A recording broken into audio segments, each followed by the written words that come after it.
Well, I had heard about the story somehow through the grapevines that they were doing this film and that they were auditioning, and I sort of looked for the audition, and I found out that they were auditioning in New York, and so I went and then I found the book and I read the book and I was completely like mesmerized and touched and moved, by this woman's story, and I didn't really know who she was before. A long time ago, funnily enough, I had run into her at an event. I think Iman had an event or something, and she happened to be there, and I didn't know who she was, and she didn't know who I was. And we sort of chatted for maybe 10, 15 minutes, and then she walked away, and I thought, wow, who was that? And then later I found out that actually this was the girl, and she was a model, and she had this incredible story to tell, and she had this great book and everything. So that's kind of how the Desert Flower journey began. A lot of it was, I think her book really was helpful to me. I used it a lot. I reread it a lot, and I refer to it. I refer back to it a lot of times, through the process of filming. We shot in Africa first, so we were in Djibouti, actually trying to show Somalia. We shot in Djibouti, and being in that nomadic area with the nomadic people, all that stuff was really incredible, and being with the women and all that stuff really helped give me some kind of a connection to her. But throughout the film, we didn't really meet with her. We met at the end of the film. So it was, in a way, I had the chance to, and I had the sort of the creative freedom to sort of, use what I had and make it real for myself, kind of thing. So I met her at basically the last day of shooting.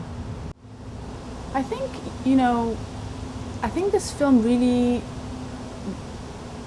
shows you in depth about what really happens to a girl. I mean, there's a lot of, it's about empowerment of women. I mean, this girl sort of, given the cards that sort of life gave her, she completely changed the course of her own life and did what she wanted, and she didn't stay and become a victim of her circumstances. She really came from nothing. She was a nomad. She had, when you go there, it's shocking that, their lifestyle is completely different. They live in little huts that they break up and then go look for water and set up again. And that's really what she came from. And she came from that to become who she is now, and, to follow her journey. I think it's a really good, for women to watch this as a really empowering women sort of thing. That's one aspect of it. And then there's also the issue of raising the awareness of, really still a lot of young girls are going through, are going through the female genital mutilation, which is very, very difficult, very sad. And I think this film really portrays as well how much it affects a young person's life. It's not an incident that happens once when you're 5 and then stops. It's something that really stays with you your whole life, and you see in the film how much it affects her all her life. And I think so people will come out maybe better understanding it, and also having it closer to them so that they can actually go out and do something about it. So I think that's why it will be important to see this film. I feel like I grew a lot, in those, 10 weeks that we shot this film. You get so much experience, I'm experiencing something that I haven't experienced, and living through somebody else's life experiences. Emotionally, I think you grow a lot. And it wasn't, for me, it was an incredible opportunity and an incredible emotional development, I think, that definitely has changed me.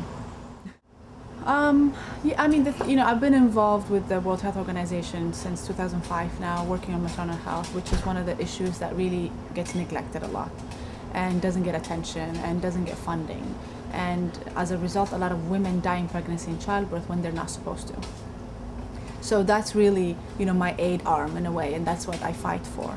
At the same time, there's this whole issue about sustainability and how do we, for how long do you give aid? How, ideally what you want is sustainability for Africa, and you want them to be economically independent. And how do we help that? And for me, it was because I was, I have a good platform in fashion. I thought I could lend a hand to, these incredible weavers that we have there that make our traditional clothing.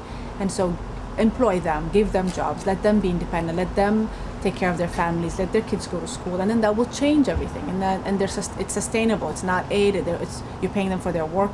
They're getting better at what they do, and they're all this kind of thing. So it's a different way of aid, but more sustainable. And really, you want people's perception of Africa has to change.